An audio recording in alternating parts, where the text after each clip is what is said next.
I'm right now into preparing the live stream on YouTube. I will share the link with me setting up.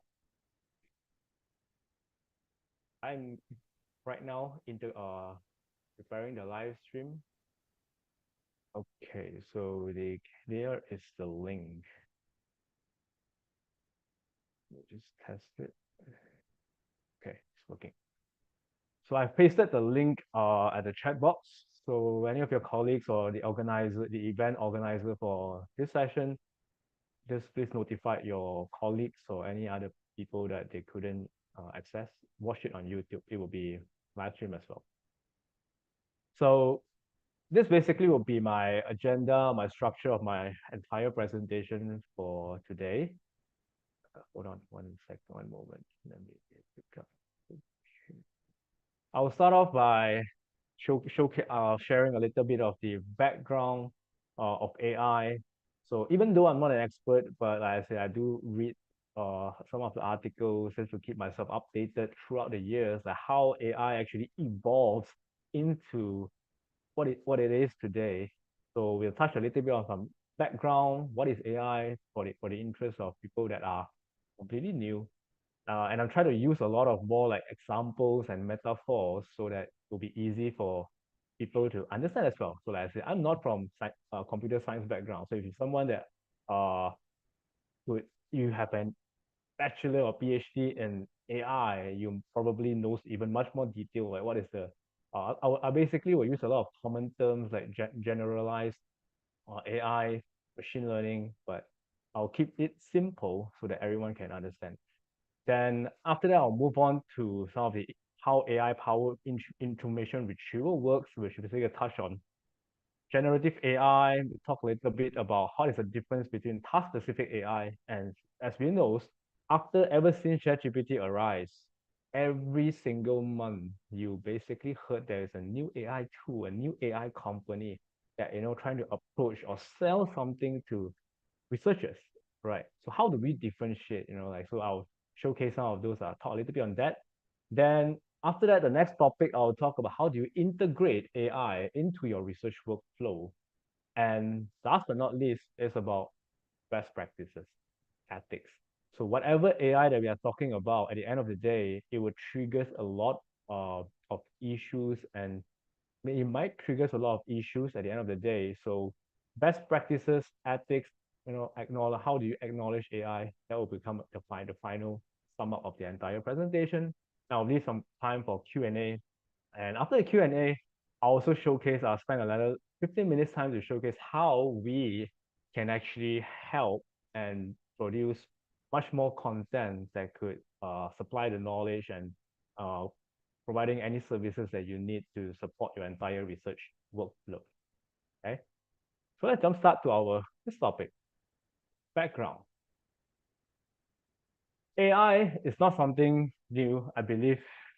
Depending on your age and era, although you look at my face, I do look quite young. Some of these movies I might not even uh have watched before, like Star Trek. I'm in the era of probably Star Wars, but I think the most common one that definitely everyone will know is Iron Man, right? Iron Man, Jarvis, classical examples of AI. The most like the kind of path and direction the AI would end up becomes would be Jarvis. And AI does not even happen, not only happen in movies, you see that really witness that in a lot of real life. You see Elon Musk send uh, drones and all those things into Mars. You look at machineries, AI's application has already, is simply almost every industry. There is a part of AI. You are using your phone today, iOS 18. There are all sorts of AI um, techniques and features being compiled together, like how you just need to beautify your face, you want to delete certain background, everything is basically AI integrated in every industry. Let's look a little bit about some history. AI, like I said, is not something is new, but it actually happens way back in the 1950s itself. Professor Alan Turing ever published a work on computer and machinery way back in 1950s, but we could see the evolution because AI at that stage, during the 50s and 70s, it's more right, if you just a concept, right? We call it, or in other words, fuzzy logic. Anything that you just have a concept, but there's no proof of concept. Why? Simply because we all know that AI all is based on heavily relies on infrastructure, technology. So at that point, at that era, there is no internet yet, right? No computer. So this does not have the infrastructure to support. People only can have the concept in the mind and imagine. But during the 80s, 2000, that is where you look at machine learning start to emerge. You start to see big boys, big players in the market like uh Apple, Microsoft starts to create the World Wide Web occurs. There are Facebook, Google, all these technology companies emerge, and suddenly they make use can actually support and starts to um, utilizes machine learning to collect data, to study, to analyze, and up to 2010 it evolves data. The more data they have, because we all know AI heavily depends on data to actually learn. So the more data they have, they can learn much more. So when it evolves into like deep learning, big data, basically it already breaks through the entire neural network. It can actually configure by itself. I'll go a little bit deeper to explain what are all these. But because these are key concepts, but you just need to know what they are to differentiate and how it came about. LLM basically is the latest one. You look at large language model and generative AI. Even though ChatGPT the one that we know, ChatGPT 3 launches on 2022 September. But do you know that ChatGPT 1 actually created since 2018 itself? There is a generative AI. ChatGPT was actually the first version is in 2018, but no one actually realized it because that is not as powerful yet. So to summarize all these key concepts, you look at it, AI is definitely a very much multidisciplinary subject. It's not computer science itself. It's a combination. You look at data science, analytics, and natural language processing, and you look at the entire thing is like a subset. Artificial intelligence, the mother of it, then within it have a machine learning model, deep learning model, LLM. So from here itself, I can give you a metaphor to easy to understand what is it. You think of it, AI, the big part, the most simplified one is like a robot chef as your assistant, trying to help you carry out any task in the kitchen with your instruction. Okay, you can ask him to help me to chop the garlic, cut the carrots, just to uh, stirs the entire wok. That's it. Basically, that is just AI. Machine learning, when it goes one step deeper, it's like you're teaching the robot chef to observe and learn from experience. They can actually watch how you cook, and the more they watch how you cook, like basically they will observe the time, the duration of how many seconds later only you put the pasta in the boiling water.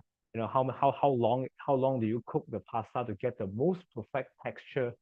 That is where they recognize pattern, because the more they observe data, again they get better over time. Then they can start to cook much more better. That's machine learning.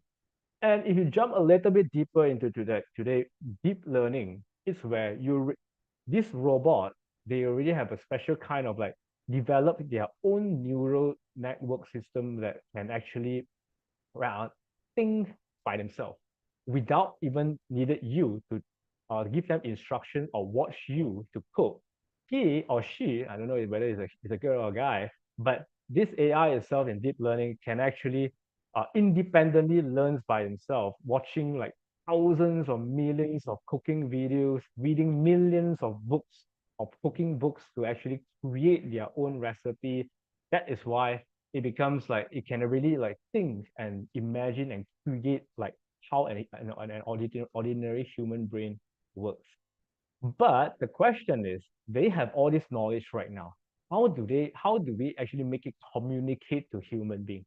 That is where natural language processing comes into the picture. That NLP is simply just an algorithm of how machine and human interact. How can we communicate and let them understand how it works? So when we combine deep learning and NLP together, that creates LLM today, large language model, just exactly like how generative AI, ChatGPT works. They already have the knowledge, and now with their ability to communicate, they can actually provide you all the knowledge. Like they are like just now back to the robot chef. They already knows an expert in cooking anything. So that is the reason why you can ask ChatGPT or any generative AI how to cook nasi lemak, the best nasi lemak in probably the best one in Malaysia, or what kind of ingredients, everything you ask them, they can give you the answer immediately because they already have that knowledge. So that is the metaphor that how I use the easiest way to understand this whole diagram. AI, machine learning is simply like just a two-dimensional learning, deep learning, 3D learning. Then NLP is the cognitive system, and LLM is the brain itself, the function. That's it. And this is another classic example that I actually, you guys might heard of it in the past. Actually, Google DeepMind created those chess game that can actually beat the world ranking player in chess, right? So Alpha Zero is basically evolution of the version of the initial computer program, same by DeepMind's owned by Google, which they can actually self-learn how to play chess, shogi, and go by itself without even people programming, giving instructions what to do, playing with people. They do not need it. Why I show this is I want to showcase one point itself. It's how powerful that why AI, we need to leverage on AI in certain areas because we need to understand what is its strength. One of the most powerful strength of AI as compared to human is their learning speed. Okay, why this board game can actually win the world player in terms of chess is because this Alpha Zero played 44 million games of chess in just 9 hours. Can you imagine that? Which human being can actually do that kind of training? We all know training practice makes perfect. So the more you practice, the more you get better. But they can actually play by themselves, analyzing every single move, anticipating every single move within a short hour time. So that is one of the examples like why AI can develop so fast eventually, and people might create that can replace their job at certain area. But the point is, later on I'll showcase like wow, we actually need to augment with AI and live with AI instead of uh, being like scared of it. So if we look a little bit another back some of the question, the theory side, traditional computing, everyone heard of it before. Microsoft Excel, most classic example, easy. If you have a programmer, you input some rules, the code itself, then you give you the output that you need. Those are the basic traditional computing. And machine learning, you look at it, just now I use back the example, more data that they actually observe you that are given, and given the expected time, they basically can analyze. Like, there are a lot of examples that I could think of, whether you are using Waze analyze data as well. Then they actually, with given time, they can actually predict which hour is the most congested period. That's it.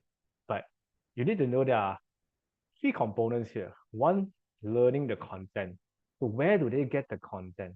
Second, how do you prompt it? Because it's all about uh how we actually we are the user. We need to be very selective and knows which direction that we're going. Just like you are using a Waze goes back to Waze. Sometimes you have I believe whoever that used Waze before, you have definitely encountered that from this direction A to B, basically you can actually go straight, but just because of the an algorithm calculated that you turn here, come back here, you can save 1 minute during congested hour. They ask you to turn one round and come back here instead. But actually, when you go straight, you may or may not be only like it's just the same hours spent. So as a user, we need to be selective in using like prompting, make the judgment. It also comes back to us. Data privacy, that which is something the last one, a lot of getting, with AI, there are a lot of retraction rate. There are a lot of like people uh easier to unintentionally plagiarize content or accuse for plagiarizing content. These are a lot of different issues which I will cover at the later part here. But main thing here, we need to know learning content, where do they get the content from? In scientific world, our research community, we always will look at these three things: peer-reviewed articles, open access articles, and other non-peer review articles. All these content are what fits into our generative AI system when we are actually using it. Not only ChatGPT, there are so many today like Microsoft Copilot, they have Sci, they have uh different companies platform. Whichever that one you are using, you need to know where do they learn their content from. And secondly, like I said, it's the prompt. The prompt, I'll go through it later on during the sharing as well. So data privacy, three concern here: data collection and consent, data retention, breach. There are cases before, I mean, one example, Samsung. Back in May 2023, last year itself, Samsung bans an employee after a sensitive code leak. What happened was an engineer from Samsung actually uses ChatGPT to do some internal code, sensitive coding that basically accidental leak out their internal source. As we know, technology companies are always rival, like Samsung, Apple, Google, all these are like big tech companies. So all these code are pretty much very sensitive to each of them. So whether or not, I mean, this article showcased that how severe was the leak, was remain unclear because I mean, although ChatGPT can claim that, oh, this data was not stored or not, but who knows, right? Only OpenAI knows whether those content was actually being like leaked out to other companies, but nobody knows it. But this is the kind of risk that we know that when we are using it, better be aware whatever information that you're keying in onto this all this platform itself. And another common issue here is hallucination. I believe everyone heard of it as well. AI hallucination is not something new, but my experience and from what I observe, there are two types of hallucination. One is something what I call direct hallucination, and one is indirect hallucination. Let me explain this. Direct hallucination is, of course, pretty straightforward. AI simply makes up something false, completely false. Like, what is the year that this guy got the Nobel laureate? It gives you a completely false date. Just make it up by itself. That is a direct hallucination. But there is a thing that is much more in a bigger concern based on my experience or what I observe is that indirect hallucination is because of, again, the learning content. The content itself was not updated or outdated itself.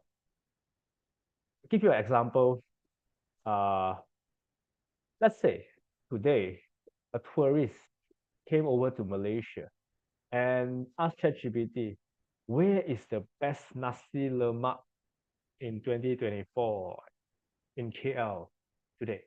Where can I get the best nasi lemak? So ChatGPT, they might probably give you boom the top five, or let's say nasi lemak bumbung, Village Park, Ali Mutu and Ahok. I mean, those that I suddenly came to my mind right now. Give you all these lists that are probably famous and populated over the internet, because these are the data that they throw. They do have content, but I think what happens with the best nasi lemak sometimes is the one that behind your neighborhood, at the lorong there, the auntie, the kaka at the morning, every morning cook for 2 hours only, like just on the sell for 2 hours only. That could be the best nasi lemak, but this content information was not captured or crawled by OpenAI. So that will basically give that this information was not stored. So it's not really a direct hallucination, but indirect.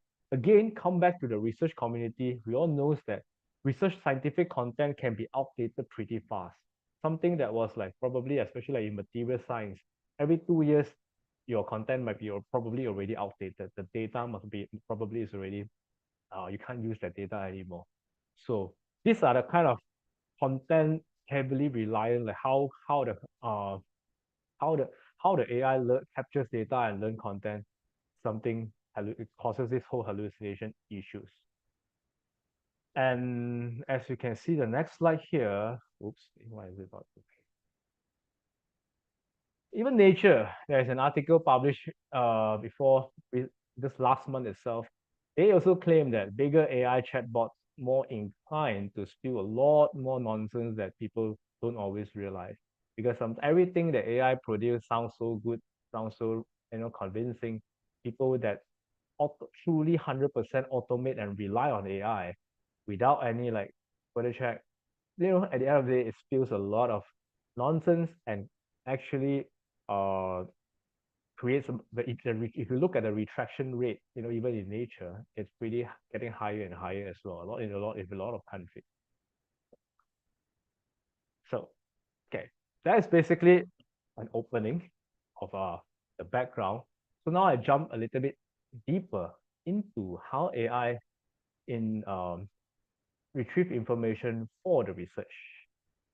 If you look at as a researcher, your workflow today is getting more and more complicated and complex, right? I mean, if you agree with me, I mean, in the past, it's pretty straightforward, simple. You sit back, you do literature review, finding what are the question, your research topic, then you just start to, do do experiment research, write paper, see a high impact factor journal, publish. That's it. Then repeat and repeat. But now, if you look at this whole entire workflow, research as a researcher, your entire journey is no longer so straightforward because simply the world is getting more and more complex problems and competition. If your journey stops at the phase of publication itself, you are basically losing out a lot of opportunity as well, because now people are talking about how even after I publish my paper, how do I get people to read my paper or cite my paper? That comes a lot. You have a lot of outreaching activities that you need to do. You need to even measure your out metric, Google Analytics. How do you communicate, engage on social media, press release, ResearchGate, different various channel you need to actually measure. But the good news is right now, AI has been taking over in charge.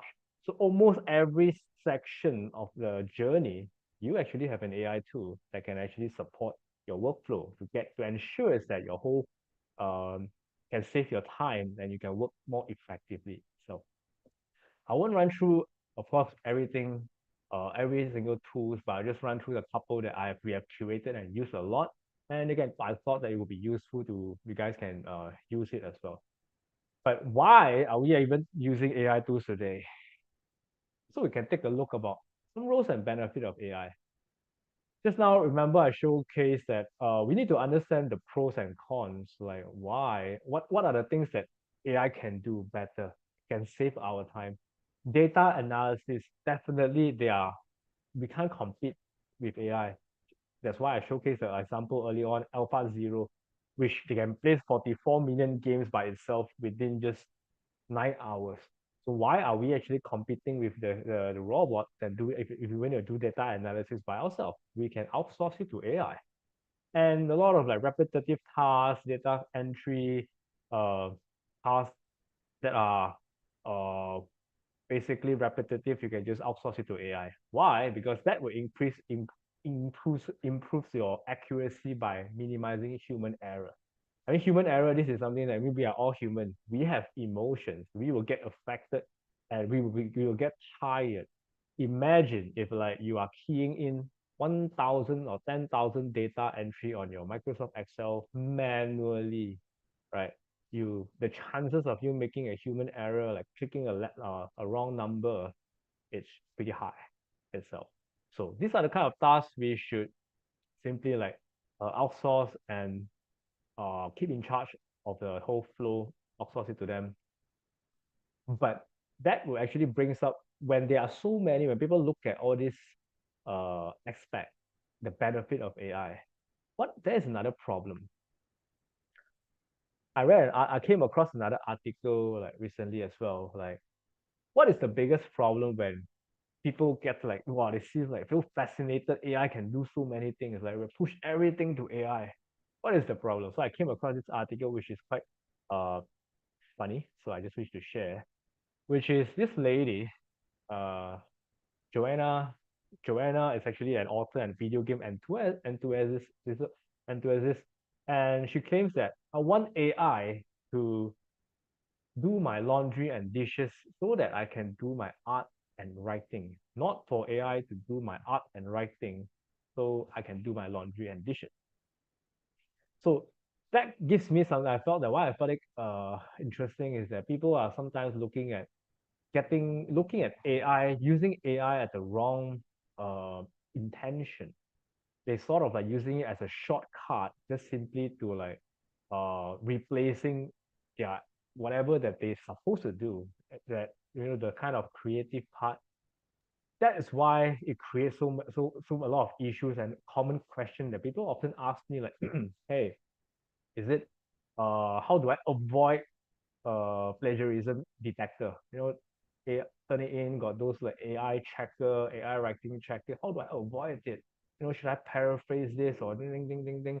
Those are the kind of question when I receive, I often would like to give direct response is that people are having the wrong mentality of using AI, because you should be using it as a tool to enhance and support, and not everything relying on that tool to do for you. Give you an example is that if you in the first direction that the kind of mentality you are having, you will get into those kind of never ending conversation like antivirus company and hacker. Antivirus company will always claim that, okay, this is the best antivirus unhackable software. And next month you see the hacker will create another crack tool to crack this software. And then they will give you another new version to prevent. It's an ongoing thing, which it's not a kind of mindset. But it's more of like how you actually live and use it. It's just like Iron Man, right? Iron Man and Jarvis can, I mean, Tony's, even though Jarvis is a very advanced AI, but do you think Tony Stark, leverage everything, without Tony Stark's brain and without the direction, Jarvis is just simply a supercomputer. But you need the one to be leading the direction and knows what you want and let it do the kind of tasks that, you know, that you are, so that you can focus on much more important and bigger picture at the end of the day. So the topic, generative AI, but I just want to showcase that today, just now I mentioned, there are a lot of AI tools in the marketplace, but what you guys need to know is that there are two bigger picture here. One is we call it task-specific AI, which is the one that I said every month you will notice there will be a new tool. Every publisher, they could incorporate certain task-specific AI. Task-specific AI, by looking at it itself, you can see that they are created to perform specific tasks for you. Like turn it in, checking your similarity check, write full, checking your academic writing style, cite, analyzing your citation behavior, scholarly, reading tool. And all these tools are task-specific AI, which just basically uses like NLP behind the scene. Generative AI, basically there are just a few. I mean, the one that have large language model. These are basically the big boys: ChatGPT, Copilot, Sora, Midjourney, and of course in site you have assistants. So not as huge as task-specific AI, but this is something that I think you guys need to as a researcher, it's good to get aware at every section that just now I mentioned, whether you are doing content reviewing, writing, you have an AI tool. Don't ask me what is the difference between which is better. I really do not have the answer because there are just so many today. But of course, I can only recommend those that I'm familiar with, that I do use it personally and during the whole curation process, like Rightful, for example, uh, it's simply like a Grammarly version. It's like a Grammarly version of for academic writing. So instead of just checking your grammar, they can actually check your academic writing style, do proofreading, even use some percentage and benchmarking of how different researchers are writing in different manner. Examples, right? Those are the content. LLM players, pretty much these are just the top. I mean, no one can actually it's not that the one, not no one, but it's simply not easy to have any small companies to overtake these big companies simply because of data, right? They are all being powered by data. You look at DeepMind is owned by Google, Meta, Facebook, Microsoft, all these big boys, they are the one that collected the most data in the over the past decades itself. So in order for someone to create an engine uh to compete with them, it's pretty not easy. So that is the reason why a lot of players they would work with them and get their powered by ChatGPT or powered by OpenAI to get certain functions of the LLM by itself. So, but in this case, it's the most popular one, OpenAI. So I'll just use OpenAI as an example to run through some of the prompting, how do we prompt to get what we want. You all remember ChatGPT initially, the first version, ChatGPT 3. How many used before? I think right by now, I think almost I could quite safely say everyone has used ChatGPT before, right? So far, like I said, I've been speaking to at multiple workshops in this case, where I think less than 5% of the participants will never use ChatGPT before. Most of them are pretty much like they have used it before. But although it's a very straightforward and easy to use platform, but there are also I would say at least 50 to 70% of people are not utilizing it to its fullest capability, and 80 to 90% of the people are using the free version based on my experience out there I'm looking at. So again, when personal advice, again, personal experience and sharing, whichever AI tool that you chooses, whether it's OpenAI, Copilot, any tools, always get the paid version. Okay. Although I'm not selling AI, I'm not selling any like ChatGPT, I don't get commission. But why I'm telling you this is okay. Come back to the next slide here. It's really, really very important because like I said, just now I already highlighted the issues with AI, hallucination, content. So the more content, the chances of hallucination basically can goes down. So if you look at ChatGPT 3 versus ChatGPT 4 by itself, it has 100 trillions more parameters when they are basically learn their learning speed, their crawling speed, they can actually recognize different more problems, understanding different things. So basically they are a smarter version. Again, if I use a metaphor here, using the free version of ChatGPT is like you are chatting with a 8 years old genius kid, very genius, educated, knowledgeable. Whatever you ask this kid, he can answer you. Never say I do not know. But do you really trust an 8-year-old kid every single thing he says? Right? As compared to the paid version, it is more like really like a PhD professor like you guys. A PhD really has a more experience, been through a lot, seen a lot, read way more books. So whatever thing that he or she is saying would be much more credible and convincing. So that is how I look at paid free. So why that is also why I actually emphasize always go for the paid version, whether whichever tools that you use. Because I know today every AI tools there is always like, they always have a free version just to let you try it out.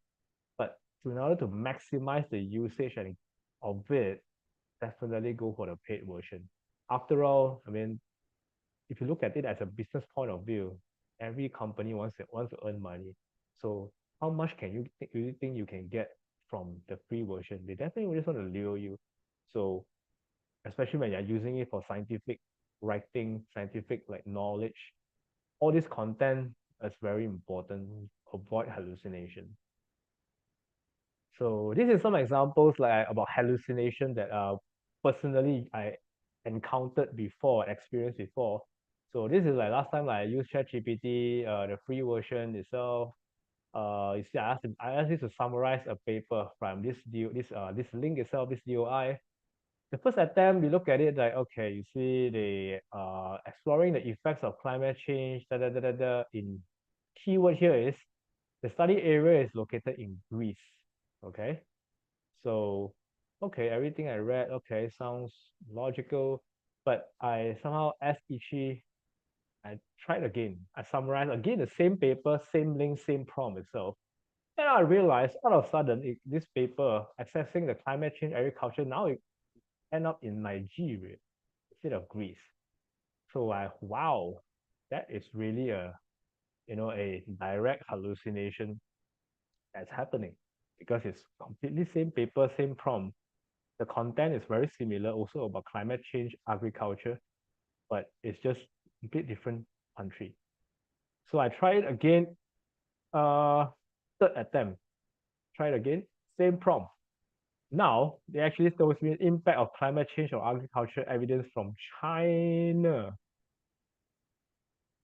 right? So that is basically classic example that I mean last time during the early days that I use it uh kind of to showcase direct hallucination that you are I personally encountered. But right now, definitely it's way much more advanced. I honestly I rarely came across direct hallucination that much because they are really I mean especially the paid version. I tried there was once during the presentation I tried to search for like ChatGPT hallucination examples. Then I saw Google, there are a lot of people claiming, showcasing the example, but I wish to clarify. So I typed back those prompts on ChatGPT. It no longer gives me those hallucinations. For example, like they showcase one example is like who won the Nobel laureate in 2022 or something. Then uh, from Google example, it gives a wrong name or wrong year. Then I try to check it, clarify, it actually gives me the correct year itself. So what it means is that AI is developing very fast and they are learning from their mistake at a very superhuman pace as well. So whatever issues, whatever things I mentioned even today, the problem, 1 week later, maybe probably it's no longer a problem anymore. So all these things we need to take into uh we need to be aware of. But at the end of the day, these are some of the best practices when using it. It's basically how to have a good prompt during while you're using all this generative AI. It applies to any platform, not only ChatGPT, okay? Whether it's Copilot, it's the same thing. This is the best practice of how I personally use it. General rule of thumb, never ever take the first answer of what ChatGPT or what generative AI gives you as the final and just take it. This is just the general rule of thumb when using it because like I said, everyone can use it. It's so easy to use. Like you can just ask ChatGPT how to cook nasi lemak. They give you this whole recipe. But if you just that is it, you take it, you are not maximizing the whole usage of it. So these are some of the key features of how do you prompt it. You always need to give be more as specific as possible, give much more clarity, and most importantly, provide a context and as much background information as possible. So because it's really like you are chatting with a friend. You have a free consultant, very knowledgeable consultant right at your fingertips. Why are you just asking them one question and you get the answer? You can ask a lot of you the more background information context you provide, the better you actually get. Give you another example uh here just to illustrate. So like I run a session before in some university library that they says that okay, they want to do a AI adoption plan for their management, right? So you can simply, this is a very simple task. So everyone just goes into ChatGPT, key in, give me an AI adoption plan to submit to my management or proposal. Within seconds, you already have a very comprehensive plan with all the goals, uh, how the smart measurement, all the indicators, KPI. What is the problem with this? If you just use this, you take this itself and just submit it and prepare. Basically, what is the difference from just opening up Google and get a template of AI adoption plan? There's no difference. So how it differs from Google is that you can actually provide more context. You can explain, for example, you can give the context. I'm in Malaysia, even more specific in Malacca, and my management, my organization, this university, culture, what is the culture like, the policy like? My boss maybe is a baby boomer, not so tech savvy, don't really know much about AI. And now I need to convince him like how do what or getting AI adoption, how does it help this organization? Oops, yeah. Then basically, how does it, how you can, and all this context itself would basically helps you, it helps the AI to understand your context and giving you a more tailored uh, answer. You can even input, like, it give you an answer. The next thing you can input, like, okay, you need Malaysia context, maybe probably the funding is lesser. Can you help me to find uh, funders, investors? Where should I look for suppliers for certain things, areas? You really literally can chat all the way, the whole prompting to get a very comprehensive, uh, complete conversation itself. So that is the example of using it. Chat as much as possible. And some of the useful prompts, these are also I often would use, is that you can ask it to act as a persona X and perform task Y.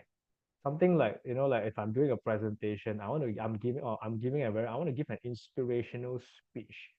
So, and you can probably like certain celebrity or speaker, let's say, or you're very someone that you love, Steve Jobs a lot. You can ask ChatGPT to act as Steve Jobs, who will be presenting in this annual company gala dinner, giving out a speech. What kind of inspiration, uh, topics and content that I can give in this specific context. Then you basically can get his style, his tone, and his emotions, everything.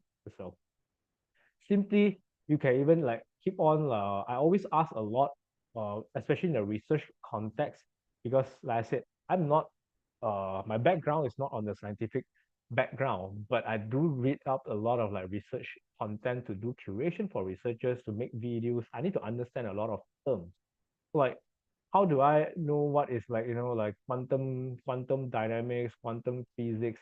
That is where I can actually ask ChatGPT to explain to me all these terms, and they explain give me, even though they give me the first explanation, I can refine it further, like asking can you give me revise this whole technical explanation with metaphor so that I can easy to understand, or how does this research relate to the application in which industry, or how does it provide impact to the society?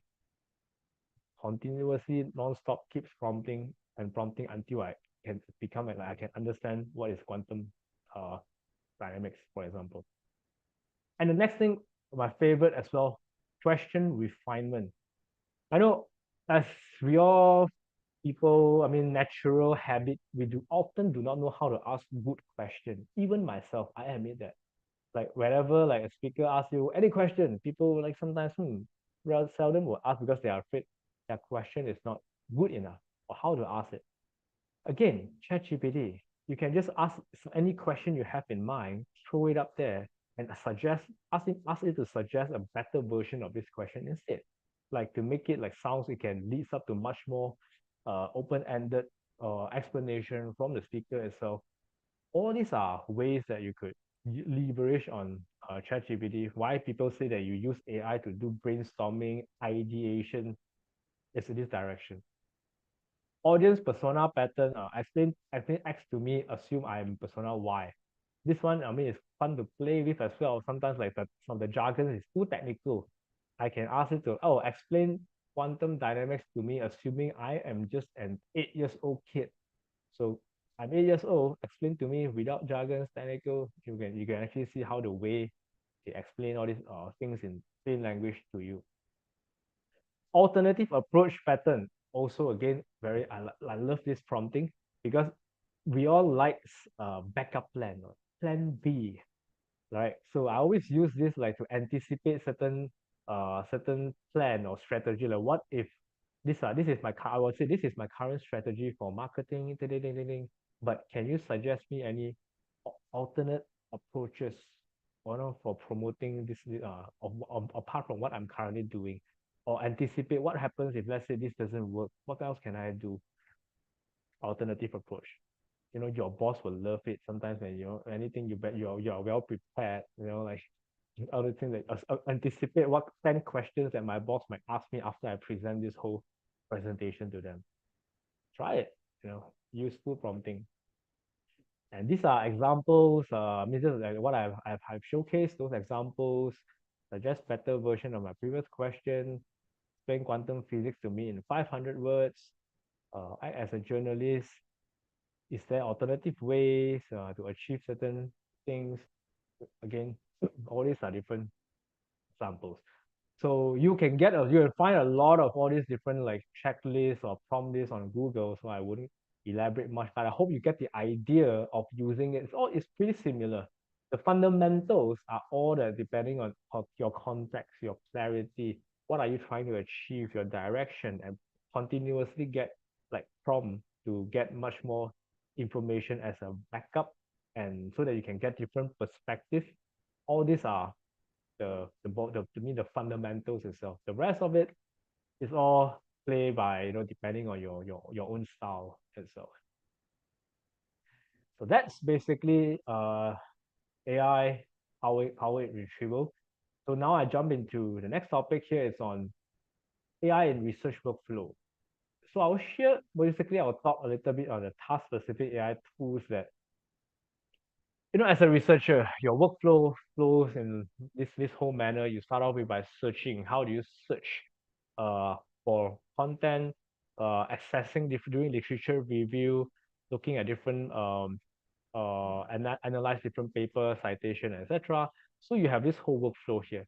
So just now I mentioned every workflow we do have a AI tool that you can blend into, and these are the common four that personally I will use it before, so that's what I could showcase that I felt that there is the potential to use it. So let's say Cite, for example, is a AI tool to help you to analyze a very different perspective of how we looked at citation. In the past, we all know citation is the golden standard KPI for every researcher, right? The more citation, the better it is. But have we ever wondered how many people that they actually cited you, it's actually supporting with your idea, right? So what this AI does is that it can analyze all your citation. Let's say this paper has 1,000 over citation. It can analyze how many people actually are supporting it. So you can look at this. So there's only 46 people cited you and supporting your entire statement. And there are 10, then there are 1,000 plus is basically just simply mentioning your paper without any further explanation or or reasoning behind. Simply some these are probably just like your student, your own network, just simply mentioning it without any solid foundation. But what's more interesting is contrasting. People cited there are 10 people that actually cited you but contrasted your idea. Simply like probably they disagree with you. that will create another space of perspective that you should read their paper, like why these people are disagreeing with me. Like what is their logic and their reasoning? That is where how this whole site uh came about. And Site is one unique platform that also adopted LLM model apart from task specific. So remember I mentioned LLM models are all heavily relying on content. So why I say Site is an interesting content that I wish to share simply is because they have the ChatGPT function within as well. They call it assistant by Site. So every content that they crawl and study, then they learn, it's from scientific peer-reviewed research content. So give you an example. If I go to Site and ask a question, how does bacteria communicate with each other? It will give me an answer, and every answer, every sentence, they will back up by a DOI, a scientific paper, and you click on that paper, click on the number, you can actually link up to which are the scientific paper itself. So it improves your entire credibility when you are using as compared to ChatGPT. As I mentioned, content could be outdated. You have more chances of indirect hallucination because the content could be everywhere from Google itself. So that is basically Site. Then Scholarly it's a different tool for reading. So after the second flow, when you're doing assessment and literature review, next thing as a researcher, we know that we need to read a lot of papers, right? I haven't heard someone told me as a researcher you need to read up to 200 papers per year. So how do we read so much papers? Thanks that we do have AI tools. Like I said, Scholarly is one tool that even like since 5 years ago is a tool that I've been constantly using it to help me to screen through research papers. And what does it difference with ChatGPT is that Scholarly is just an AI tool that read through all the papers and highlight on key important content that you should not miss out. So it does not rewrite any content, therefore, zero chances of hallucination or getting wrong information. Everything they basically is from how the actual research paper is written, but they just highlight important content. How they know it's important is all this is again AI technology. They have read through millions, billions of papers from different disciplines, so they can actually identify which are the important concepts that you shouldn't miss out. Rightful, another tool that if you know Grammarly, simply you will know Rightful. I mean, it's just exactly the same built up fundamental, but just the positioning is different. Grammarly is for English grammar, Rightful is for academic writing style. So you can use it for manuscript proofreading. They would provide you like different, they can also have API to integrate with your Microsoft Word. And again, they give you all this like you look at the different text. One thing interesting that they can let you know, like let's say you are in the medical field, how many number of doctors or researchers in medical field uses specific keyword, they can give you that sort of information by itself. So you can get an idea of which keyword you should use better. So you can use it basically to proofread, academic, giving you guidance. Of course, they do have paraphrasing as well to help you to showcase that whether your content and how many percentage of AI. All these things they do have, but I said the mindset do not focus too much on this.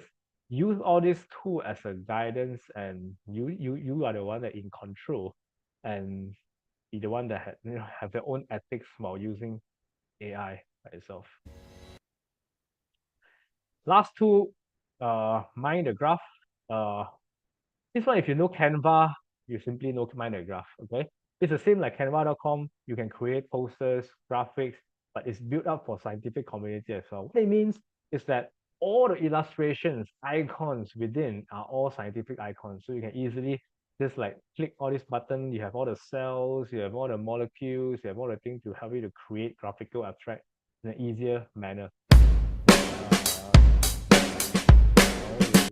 Sorry, okay. So you can like create different posters, graphical abstract, infographic as an ease. You can just type in some of the keyword. They can, again, there will be AI to generate content icons for you easily. So that's as a summary of our task specific, that's basically, this is a showcase what are the task specific AI that you could use, and also site is basically a generative AI powered by like similar technology like how OpenAI, ChatGPT has, but the content is all scientific, backed up by scientific content itself. And short disclaimer here, short information here. Just we do have a free platform as well. We call it Journal Optimizer, which I thought is good to share for every researcher as well, because while you are publishing your papers today, you do encounters like where to publish, right? Where should you want to publish? Should you publish in local journal, open access, which open access, which APC charges? You have all these different kind of models. So we developed in-house this whole platform for free. This one is really free and there's no paid version. Okay, so this one you don't need to pay. This one, really we just encourage you users to can use it. So simply, I have a short video as well. So like the video, I can drink a sip of water. Just a 1 minute video. As a young researcher, have you ever felt confused about where to publish your manuscript? Should we publish in open access? What are the APC charges for open access publishing? Where can we source all this information? Don't worry. Introducing Journal Optimizer by IES Research, or JO, a tool that carefully collects and curates data from reliable sources to help young researchers make a better decision to publish. Let's take a look at how it works. Typing any keyword or by answering 3 simple questions and let JO do the recommendation for you. JO will list all journals that recommended to you based on your needs. You can limit the APC range based on your budget. Pick any journal that interests you. You can then see all the details about the journal. What subject area does the journal publish most? Numbers of articles in each field. Open access status. Geographical distribution of collaborated works. Help you make a better decision to submit. Journal Optimizer is a tool that every researcher needs to have, and it's free. So yeah, best thing is free, right? We all love free things. So feel free to use it. For those that didn't got it, this is the URL. Or you can just simply Google Journal Optimizer. I think the first one you got it by you or on Google appears. This whole thing. Okay, so feel free to use it. And our next and also the last important topic for today is again best practices, ethics, and how do we acknowledge AI to avoid issues, because there are a lot of issues. We have witnessed, I believe you have heard of a lot of issues as well. People get retracted, people get challenged, people get accused. But again, there are also 2 different perspectives here. And like what I said is from what I observed, there are intentional cheating, unintentional cheating. Of course, the intentional one could be most of the time is the minority people that they really like intend to cheat, and they intend to fabricate data. They want to probably produce fake data. Those are intentional. But there are majority of group right now are unintentional cheating because of AI. Like they might accidentally, like because use of AI to create false information, and then they didn't double check. So that is why it becomes a big issue. So again, when we are using ChatGPT or any AI tools, one of the most important aspect always I repeat, highlight content, and content. So as I said, paid version, go for it. Don't use too much on the don't rely so much on the free version. If possible, subscribe to scientific backed up databases like Slide. They do have scientific backed up by scientific articles content. That is how basically we avoid. So again, it goes back to hallucination. Now, I mean, this topic, hallucination, is all these things that causes unintentional cheating. Sometimes just now I showcase those example. So go a little bit deeper, you can see hallucination can also uh, derive from varieties of facts through fiction. In today's world, you can see there are a lot of stories that has basically, I mean, in the China, the romance of the Three Kingdoms, real story, but there are multiple versions of it that comes into whether it's on a novel, different edition, people adding different facts on it. So at times, all these are content that you imagine that being like AI can crawl and crawl at the end of the day, which one could be the real version for people to distinguish? Indirect hallucination or anyone that I mean like recently you don't know you heard of this populated game Black Myth Wukong, the story of journey to the west, how the monk walked all the way from China to India to get the sutra. I mean that is it's a true it's based on a true story, but of course they added a lot of mythical characters within this whole story itself because it gets so compelling, it gets so populated, people adding on different versions to it and change the whole style or storyline. All these are basically the contribution of indirect hallucination at the end of the day. So as but as I said, AI companies is learning pretty quickly itself. So they are also trying hard to come up with technology to solve hallucination issue. And one of the recent technology is what we call RAG, retrieval augmented generation.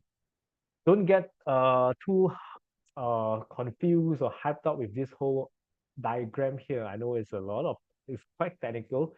I mean, like I said, we are not here to, really dive deep into this whole technology. So from what I will give you a simple answer, simple metaphor for it is that on the top part is the LLM, the brain. So what RAG does is that, when libraries you try to integrate a lot of your library content to LLM model, that is where it serves as an external library for LLM AI to do double checking. So what we call retrieval is basically it goes to your external library, whatever content, scientific content, publication, your library books, your context, your resources, you upload it into an external library for LLM to crawl and before it generate an answer. So it's more like a double confirm kind of thing before giving you the answer. Double checking is the latest content. So let's say, again, give you a metaphor here. It's like if you are a smart librarian helping you to write a story, like you want to write a story today, but you don't know a lot of details. So like let's say which year or which thing certain things happen on the history. So you basically ask this librarian helps you to go through, find out what are the books, relevant information, updated uh, knowledge before you actually write up the story to produce for your user. So that is basically, I mean, that is all you need to know that there is such technology happening. That is why there are also companies right now. One company I heard of is Keeply. I mean, they try to walk into the library to help to do adoption on AI. You definitely needs to uh, upload your own content, your own subscription, and any all those scientific content to create external library so that AI can do cross-checking and double check. So again, all these are actually just to help to get for the AI to avoid and reduce AI hallucination at the end of the day. So what constitutes cheating? There are all these common terms here. You can see plagiarism, fabrication, falsification, misrepresentation, data theft. So of course, the the the fifth one are more like intentional, very pretty much like intentional data theft. You steal people's data, content, or steal people's work. Those are pretty much intentional. But like I highlighted earlier on, one of the most common the more common way of is actually unintentional cheating, which is because human try to replace all our intelligence with AI and create automation without even like try to do anything. So you rely AI to do writing, you rely AI to do analysis, you rely AI to do uh, reporting and etc. So the chances of doing like unintentional plagiarism or fabrication data, false data could happen at a higher chance. So that is the reason why we need to change the whole perspective as augmentation instead of automation. So again, like I earlier example, I like to use like the Iron Man one. Jarvis, how Tony Stark uses Jarvis is basically how we should actually look at AI. It's a clear example of augmentation. Tony is the one that comes up with all the ideas, how to improve his armor. After each battle, his armor's got weaknesses. He is the one that spotted it. Then he would goes back and try to improve his armor at every part of it. That is example how we should use it and not simply uses AI to diminish your entire critical thinking and all. And constraint without AI, as I say, we have limited lifespan, learning rate slow. So we need to leverage them to help us to source data, but we need to know the one that we are driving the whole direction of where are we going. Risk of generated AI work, at the end of the day, you could see, because right now AI is so huge and everyone knows that majority of people are using AI today. So let's say even you are presenting in a conference today, your audience definitely would question you, right, about what is your authenticity, your originality, your citation. So you look at this article published in this year, early this year as well. Who fixed cancer research? Apparently, a lot of people actually said. And another one that I just read few days ago, just came out like October, like last 4 days ago, in, to be exact, on Retraction Watch, they found out that actually this guy, Japanese researcher, is actually someone that we consider an expert in the chemistry field, which has over 2,000 citations. But now they found out that this guy actually created like a lot of fake data in 42 papers. So at the end of these papers all got retracted. Can you imagine 2,000 over citations cited these fake data papers? You know that you can see the entire effect can be very bad to the within the whole scholarly community. So with AI, chances of people like fabrication the unintentional data could be pretty much getting higher. And we haven't even talked about another latest, still in beta mode, uh, another product by OpenAI, which they call it Sora. It's a very scary tool from what I can see that the whole development. It's not publicly launched now, it's a beta version. Not sure if you guys heard of it. If you heard of it, you can either type yes at the chat box. But what it is basically a next level, next generation text to video software where you can simply input your text and AI can create the actual footage accordingly. How real it is, I'll show you. So this one, for example, we can text. The prompt here is a stylish woman walks down Tokyo street filled with warm glowing neon, animated city, wears a black jacket and red dress and long boots. So you can see this entire video, it looks so real, real as real as we can't differentiate. Is it an AI generated video or is it a actual authentic content? And this why I mentioned scary is that have you imagine where does AI get all these images of the people within the footages? Because they create something out of nowhere, not actual someone shooting the footage. So AI again developed based on content. Like now, I remember, I think you guys heard of some of the people did mention like, oh, don't simply upload your photo or your video on the internet because companies can collect all this data as well. So imagine like one day, 20 years later, 10, 20 years later, when people using Sora, they do a prompt, you notice that your face actually came out, on this on all these footages. That could be something that quite scary. Yeah.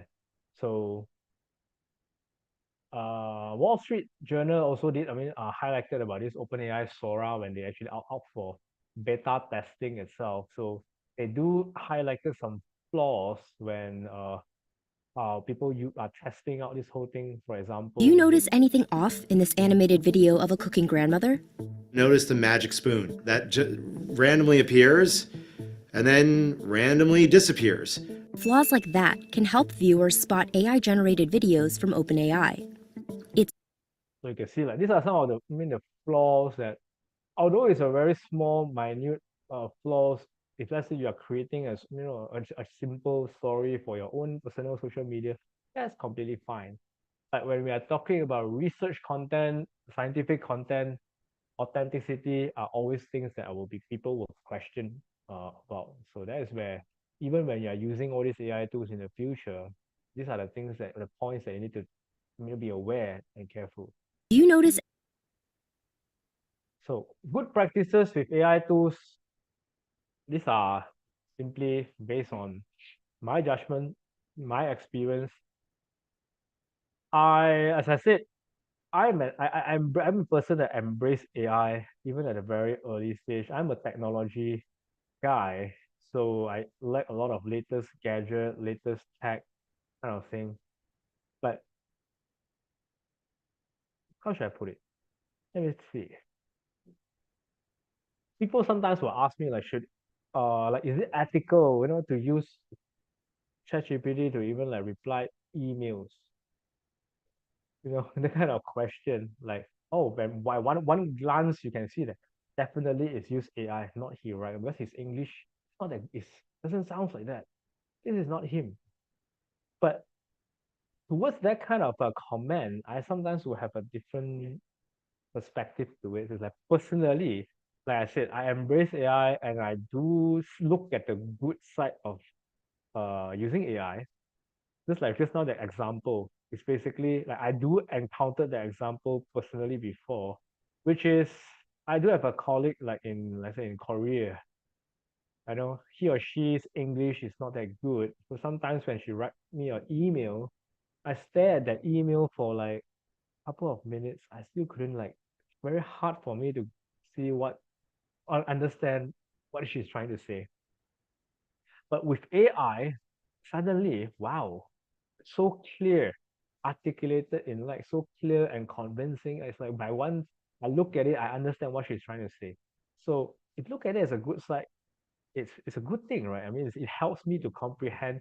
Like I always felt that people, like especially in researcher, you might have a very great idea, but because of language barrier and you couldn't articulate it in a right way, and that idea being like buried underground, that is, I think, something that is not good, right, at the end of the day. So there's no harm using ChatGPT or using AI to help you to enhance, to write certain message.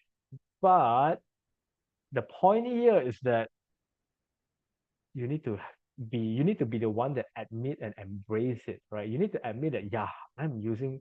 You can even cite, like you will tell you, these are the good practices here. Cite, regardless he is paraphrasing or direct code, you can always mention that citing that, yep, I uses AI to help me to rephrase these sentences, because you can always cite all these citation, admit it. I mean, the worst scenario is that, yeah, people can see you're using AI to write the email, but you basically deny it. That is something that is unethical. So the ethics is always be legit and be authentic. Yep, admit that, yeah, never conceal the role of AI, and of course implement disclaimer. It is something that like I even walk the talk. I showcased it at the very beginning of my presentation. I claimed that I did a disclaimer. I'm not an AI expert. I shared all purely based on my experience and my personal observation of how what I see happening in the entire market today. So always use disclaimer. Whether you are using AI at certain aspect, just use it. These are good practices. Understand fair use doctrine. Oh, this is something I also, because I do make videos as well for researcher. So at times this I came across this policy like fair use doctrine policy applies in YouTube as well. So sometimes we need to take a small portion of certain other people's content or other people's clip. Under this policy, this doctrine here, basically it is basically uh even YouTube, like Google, they all follows the same this whole policy itself. Like you can actually take people's content as long as what it constitute to fair use is that this content is purely for education purposes. Like we are all for showcasing education, not and the commercial value of that person's is not diminished. It's only and also just simply a small portion of material is used. Uh, and the new work predominant original product of the user is everything is novel. So if basically in the scientific context, we basically can constitute to fair use at many every many perspectives as well. Because at the end of the day, whatever content you're producing is purely for education. You are not earning money, out of it and diminishing any the original's value. So don't do the following. Basically, never as I highlighted again, never claim AI generated content work as your own work. If you use it, just admit that you use it. Just like myself, I admit that some of the metaphor that I used earlier was from ChatGPT as well. Like sometimes, like I said, a lot of technical things I do not understand. Like how do I explain a artificial intelligence, machine learning, deep learning, LLM to an audience in simple terms with metaphor? The robot chef metaphor is the one that given by ChatGPT, right? So I'm pretty much open that yeah, I do use content, never conceal the role of AI, and yeah, never fail to cite correctly. All these things are basically to save yourself in trouble one day. So if even one day you were being accused of AI cheating, just simply because you do use AI a lot, you one day you might came across this situation. So that is where, as long as you stay calm. I mean, you do have all the fact check. You keep all your, you are clean. You never conceal. You do follow all the best practices. You even have all the prompting history, to showcase that how the way you use uh AI, basically that will basically leave some to all the different judgment and policy. Of course, I'm not here to judge because policies, every country, every university could be different. I'm even up to today. There's no people are also like still debating like, oh, what is the usage of it? Some they actually ban using any AI tools as well. So whether or not how good or bad, like I said, that's very much debatable, different school of thought. But follow all the best practices and you'll be good. So like, I mean, there's one example here. Some of the British pop singer also got into plagiarism lawsuit. People claim that they plagiarized their content on composing their music. But at the end of the day, he won the lawsuit, like showcasing. So there will be more and more this kind of cases as AI progress. But as long as keeps the best practices, I think we'll all be safe. Thanks everyone for listening. It's about 1.5 hours. So here I would basically want to wrap up into a Q&A. So this are friends, depending on how much questions we have, I'll run through. Take any questions you have related to this topic today. Then if let's say after that, I'll probably in the last 15-10 minutes, I'll showcase some of the other things that we could help or we could provide to UCSI researchers. So feel free to ask any question at the chat box, or if you would like to speak, you can also unmute yourself. Freedom is yours.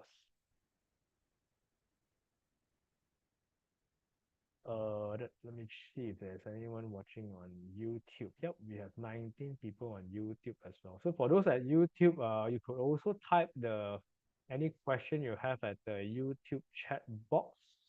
I'll also be able to see it.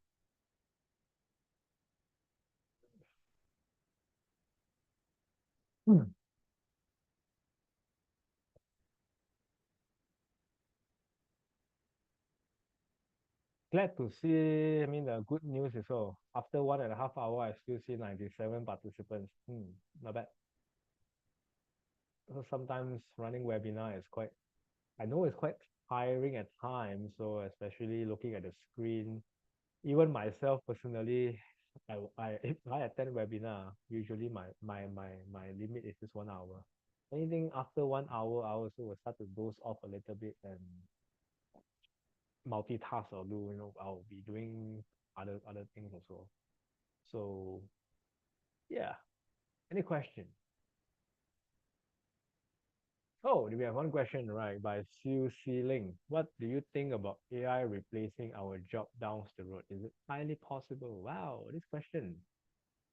Common question as well. I think even way, like I said, even this question before ChatGPT, because before so powerful AI came, I remember there are a lot of librarians itself were talking about embedded librarianship because it's pretty much afraid that they are the one that the first one will get replaced because everything online, everything can be automated library system. Why do we still need so many like traditional librarians sitting at the library just to collect data? Everything is online. We don't even want to look at so many books. So they are the one that the first one that at that point of that time, they are the one that were very eager. I remember there are a lot of topics about how to evolve, how to transform librarian. Again, as I said, if we are sitting back and looking we are competing with AI at the job that they are best at, like data entry, analyzing. If we are someone that doing at those kind of job and we compete with them, definitely we will get replaced. But if let's say you are transforming, so that time I remember the role at librarians. How can librarians evolve their role into embed themselves into the research, become a more information specialist for helping researchers to promote content. Like in some of the Western countries, I know in Australia, for example, they have impact librarian officer.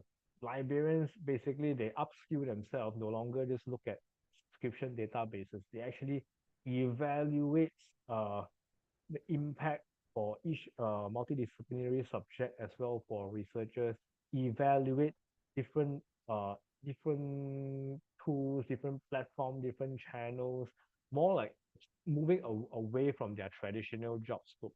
So whether or not it is replacing job is about change. I would say it's more like our job role function would change in the future. But it would not, if we don't change, then yes, they will replace your job. Just like I think back just now the example. Do you think Jarvis can replace Tony Stark? Hmm. Without Tony Stark, Jarvis, I mean, it's not. It's just a super computer itself. But you are the one that needs to like really opens up to have your own creativity. Even video makers, yeah, video maker. Like I said, I do make videos as well as a video production team. Last time AI was, people are like so afraid, AI, does it replace my video job? So easy to make video nowadays. Do people still need professional video editors or not? Will people still pay for us or not? After looking at analyzing what kind of those kind of AI videos can able to generate, I'm pretty sure AI is not up to that kind of standard right now at the moment. Simply because uh if you look at AI created and generated content, although it looks real, but it lacks of authenticity and it lacks of the kind of like, there are a lot of customization that cannot be done on simple AI videos. Every video looks the same, but it can never replace Adobe not can never. I won't say the word can never, but not in the coming the current stage where Adobe, all those After Effects, Adobe, Premiere Pro users, those functions within is just way much more sophisticated. But definitely it will get it basically saves up the designers and video producer time at the end of the day. So yeah, the keyword change. We all have to change. Our role all have to change. And to repurpose and reposition ourselves. Thanks, Suli, for the question. Any other question?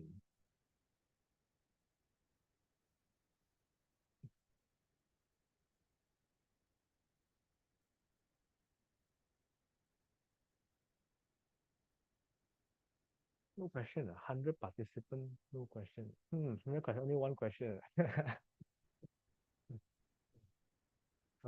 Go back to the old say, hey, wait, I have one question on YouTube. I saw one question on YouTube. Let me see. Okay, let me minimize this. If we use AI, how could be ethical? That is the thing is, yeah. Always AI topic will come into ethical issue. How to be ethical? Like my sharing earlier on, um, it's all based on really yourself, right? Ethical or not, who is the one to judge? Yep, should I add on as an example if we use it to translate to us? Exactly. That is the thing, that ethical or not, who is the judge to basically judge ethical issue in the society today? Policy makers, a lot are all basically quite puzzled. Some are pretty complex. But how I personally look at ethical is I look at it as a bigger picture. Does it brings more harm or does it brings more good to the society at the end of the day? That's my point of view. So when we look at translation, it goes back to just now my example. If someone have great ideas, but because of language barrier, like someone in the Japan, Korea, China, they have their own local language. Even in Malaysia, let's say we are only good in our bahasa. Just because we are not native English writers, we couldn't write, but we have great ideas. So if we don't use AI to help us to translate it into a great articulate it in a engaging manner, how can this amazing idea being commercialized or being, we talk about, impact to the world, solving the world problem itself? So that is how I will look at, like, does it brings more harm or good? But if we are using it for the intention is very important. Ethical, everything, like I said, you answer to yourself at the end of the day, whether people would punish you or constitute you are cheating or lying. It's all how you actually um, showcase all your best practices, how you have used it, that sort of thing.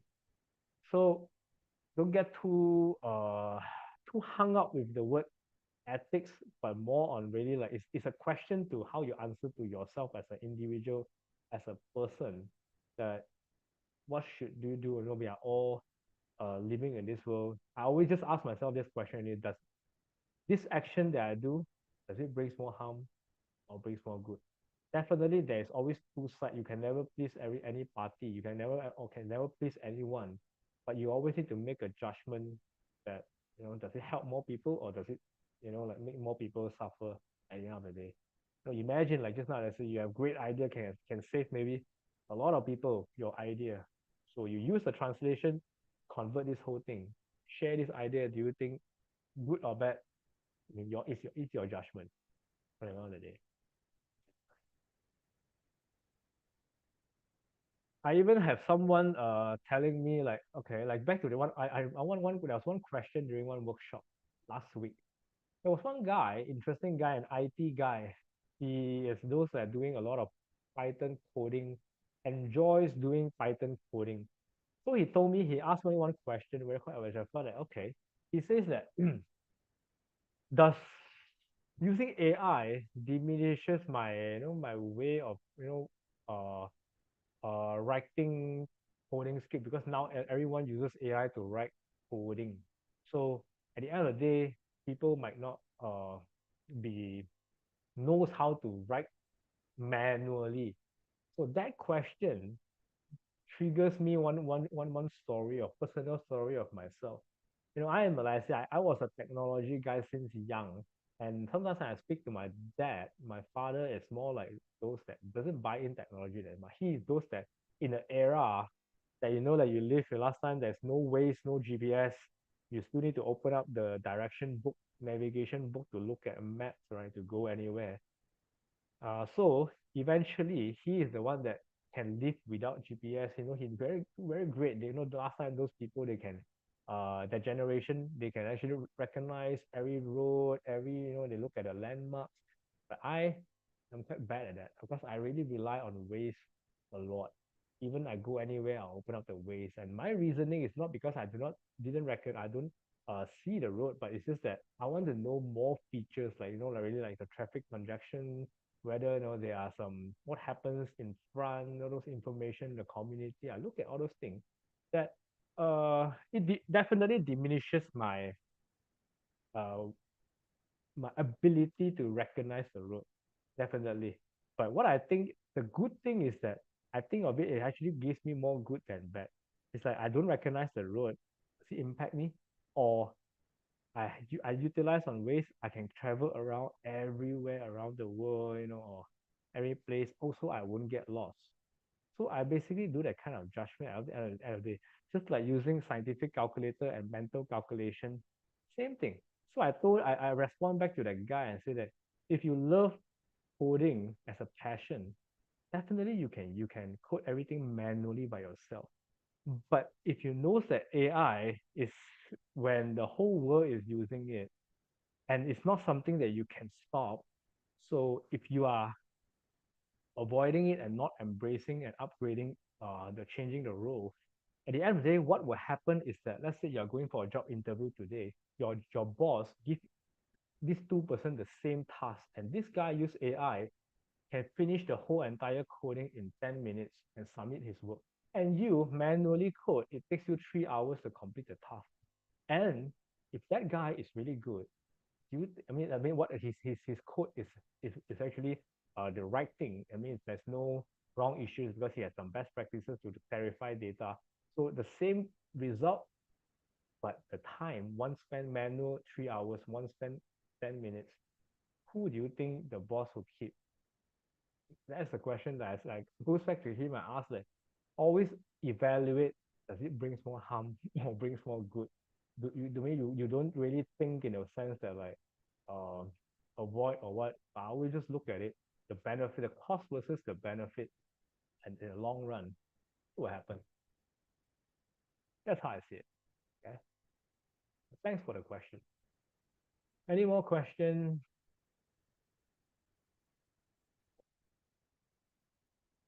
Just for sharing, yep, from this Binato Wongsu.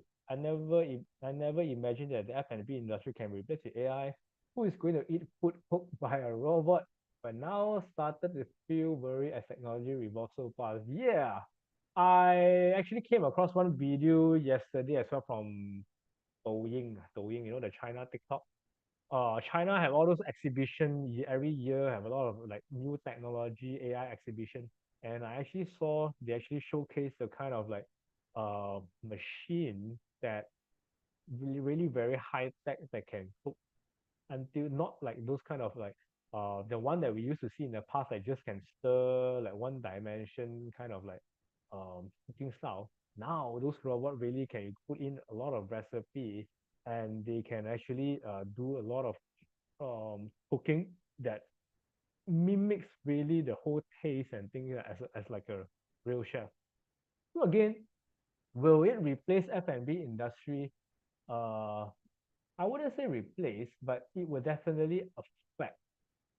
Like the job of the chef, definitely they do have their, because the chef is always a creative guy, and at times F&B industry, if you notice, a lot of successful chain, they are not selling just the food by itself.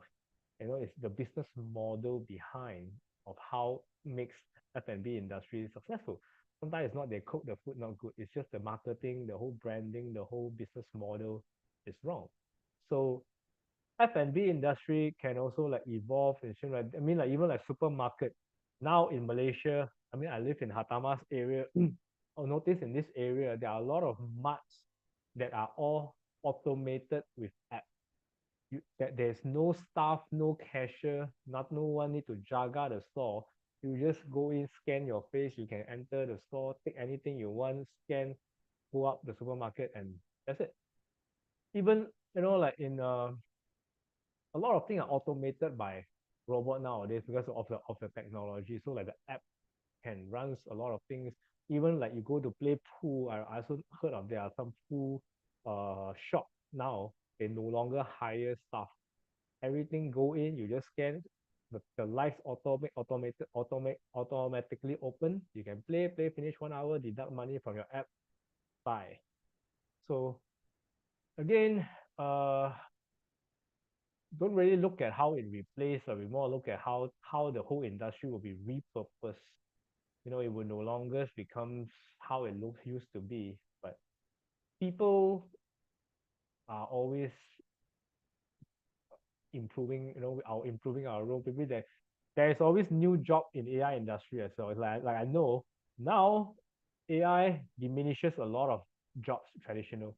But do you know that under the whole like cryptocurrency world, it creates thousands of new jobs as well. It diminishes a layer of job, but it creates even more job as well. Like those like people measuring customer service, analyzing data patterns. So there are always different jobs, new jobs that will pops up to the industry at after every industrial revolution. Yeah. Okay, one more question in the YouTube I see. Do you think if using AI tool to humanization to avoid plagiarism, is it work in research or not? Again, I said we avoiding plagiarism is not something that I could. It's quite hard to avoid at times because, like I said, there are two types of plagiarism here. One is intentional, one is unintentional. And when AI becomes so powerful, it really very hard for normal human eye to detect, to determine whether you are plagiarizing the content or not at the end of the day. It's really not easy because it's just so real. How can we actually prove that this guy plagiarized or not? That's why I said it's all about your best practices of how you actually use it, your intention and your outcome, and what are the accusations that towards you, because it's just very hard to judge by looking at text itself today. And it was just getting more and more powerful. Like you remember last time that all those paraphraser, you use keyboard paraphraser, those are quite easy to spot because they just paraphrase maybe they just change from active to passive phrase, or they just change some synonym words. Those are simple paraphrases.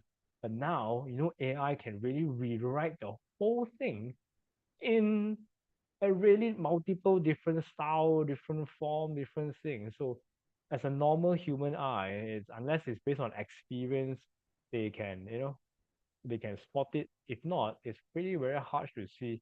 But like I said, the whole point here, as long as you don't conceal the role of AI, your intention is really to share knowledge to really giving a better impact to the world.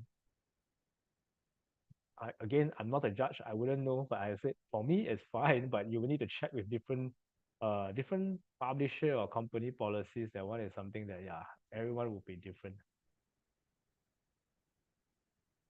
Okay, so hi, I don't know, Pariza. Hi, Kisita. Okay, so uh, if no question for today, Hmm. so I would like to thanks to our speaker Kisita. to give a great presentation and also informative informations. We hope we got something today. So I also agree with the our speaker itself. The statement here, even the library itself need to more advanced and also to get along with the AI. Because most of the student or our user today mostly are using ChatGPT. So AI is not only for our user, even the library itself using the AI, but we need to be at advanced or more creative on how to provide information to our user. Okay, for the question which is from the our user from the YouTube posting, I would like to add up something. Okay, usually if even the turning in itself, one of the publisher already add on for the tools of for like checking for plagiarism from AI itself also. Okay, so for those who want to check up the plagiarism during using the turning in, they also already have a tool to check if you are using AI to in your research itself. Even though you are using AI through your research or doing for your thesis or dissertation, even the training itself can detect. So mostly the other publishers already add on or advance get along with the AI as well. Okay, I think that's all. Mm, for I want to add up about the registration for this user. I will post on registration form for ELE point through the chat box. Okay, for those who please fill up the form for registration and also for the feedback form as well.